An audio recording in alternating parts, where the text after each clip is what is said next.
High-end materials or fabrics or clothes with stunning designs requiring manual work with very careful attention to details, the application of cutting-edge machinery, as well as luxury decoration and sophisticated designs are what are called couture fabrics. And these couture fabrics are actually produced for the creation of high fashion outfits. Yes, and today you are most welcome to Setro Craft channel. I remain Joket Oluluwani Setro, a fashion business coach. And if today is the first time of coming by this channel, please don't forget to subscribe, like, and share. And for those that have been doing this, thank you so very much. So go nowhere, don't touch that dial. We shall be considering couture fabrics. Yes, couture fabrics, just like you've heard me in the introduction, couture fabrics are fabrics that are used for the production of high-end fashion outfits. And these fabrics are fabrics that once you see them, you actually want to keep turning and coming back to them. So first on the list, I'll be considering silk. And silk is actually the world's most luxurious natural fabric, as well as the most strongest fabric. And as you know, silk is another soft and elegant fabric with a smooth touch and shimmering look. It actually comes from silkworm's cocoon, which are found in China, South Asia, and Europe. And silk is always used for wedding, evening dresses, shirts, suits, skirts, and what have you. And we have different types of silk. For the purpose of this discussion today, I'll be considering Mikado silk. Mikado is the heaviest kind of silk, and it has a wrong side that has a matte feel and the right side has a little sheen. Its thickness makes it very ideal in creating structured pieces, and when you're talking about sophisticated gowns and bridal wears, you actually call for Mikado. And while talking of Mikado, Mikado also has three types. So when you go to the market, you'll be seeing some Mikado that are really very shiny, that have this sheen, and you see some that have this satin-like feel. Then you see some that have a little stretch. Those are the types of Mikado. So the first type of Mikado we have is called Mikado silk, and this is actually the most popular type of Mikado, and it's known for its smooth and lustrous sheen. So you see it shining and it's there. That's Mikado silk, you can see. Then the second type of Mikado is what is Mikado satin. This is characterized by its glossy surface and satin-like feel. So when you see this type of Mikado, it has glossy surface and it has this satin-like feel. So you already know that with the gloss, you already know that yes, this is the Mikado satin. Yes, and the last but not the least, we have the stretch Mikado, which is a fabric that actually includes small amount of spandex. So it's the form of Mikado that has a little spandex in it, and that makes it stretch a bit. But you know that Mikado are actually made for structured pieces. So these are the kinds of Mikado silk that we have, and this Mikado, it's always very good for structured pieces, for wedding gowns, creating sophisticated pieces, and what have you. Next on the list, I have what is called brocade.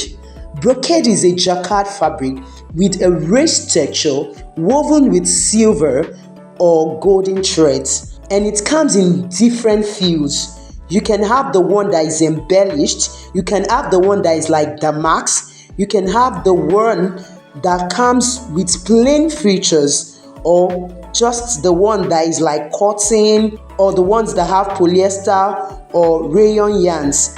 Very beautiful and very good in making elegant dresses. And right now brocades are actually trendy for most bridal reception wears and party wears, jackets, suits, and what have you. They are using brocades right now. So that's brocade for you. It's a type of couture fabric. Yes. And the next couture fabric we shall be considering is chiffon.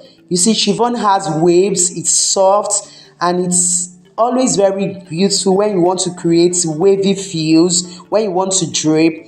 The go-to fabric in your couture production will be what? Chiffon. I think designer like Givenchy actually used this a lot, as in creating many stunning pieces, gowns with waves, and the waves of Chiffon are very close and it looks very neat and they are matty. Next on the list, I have what is called velvet. Velvet is actually woven on a special loom that weaves two thickness of the material at the same time, and the two layers are now connected with an extra wrap yarn that is woven over wires, and the two pieces are then cut apart to create the fabric pile. For you to understand the nap fabric very well, you have to understand what is actually the nap.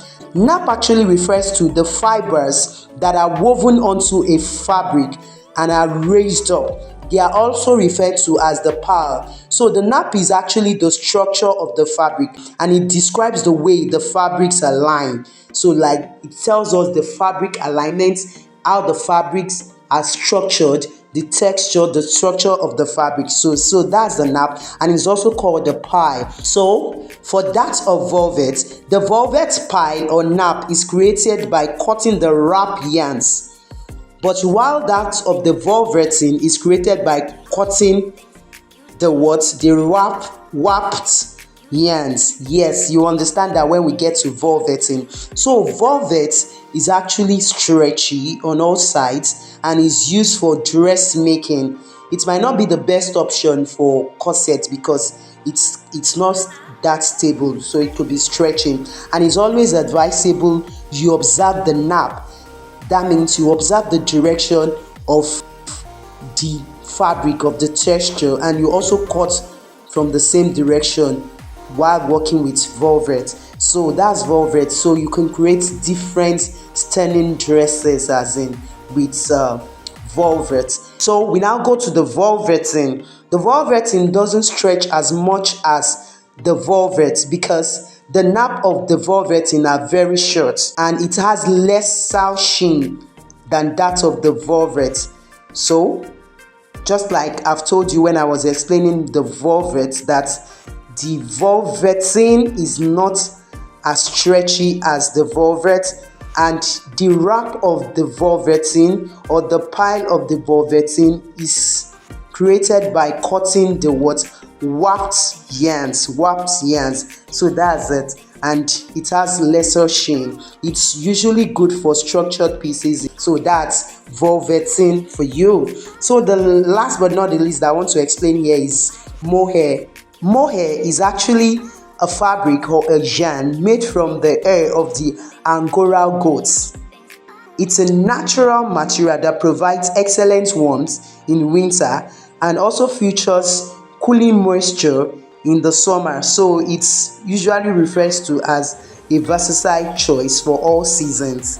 Yes, it's durable, it's really adds resilience, and it's a very good fabric for that matter. So that's mohair for you.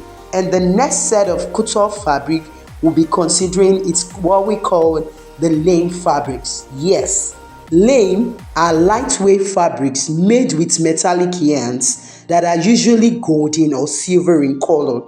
So in this family of Lamé fabrics, we have lurex. Lurex fabric is a synthetic material with metallic sheens. It's a type of mesh fabrics that combines elasticity for comfort and flexibility, and it has this shimmering type of look, and it combines elegance with glamour, and it's always classic and really dazzling like that. So that lurex, it's a versatile choice for creating refined fashion pieces, dresses, pants, suits, and what have you. So that's lurex for you. Then under this we also have the metallic Lamé. The metallic Lamé, at the wrong side you feel the metallic yarn. It's often used for costume making and creating beautiful headgear or earpieces. Then we have the third one that is called the spandex Lamé fabric or foil spandex Lamé. Foil spandex Lamé fabric is a two-way stretch Lamé fabric. So what do we mean by this? Once the Lamé is stretched, it conforms back into its lame state without any form of missing foil. Yes, so that's on foil spandex lame fabric.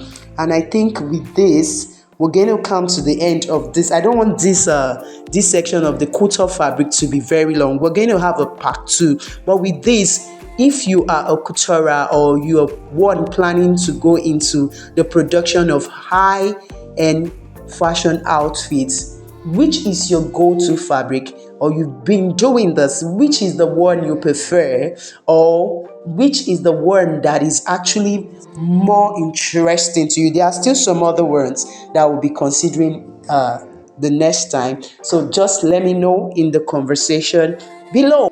And if you're in need of tailors, kindly reach out to us on the numbers showing below, because we recruit tailors of different categories for different brands.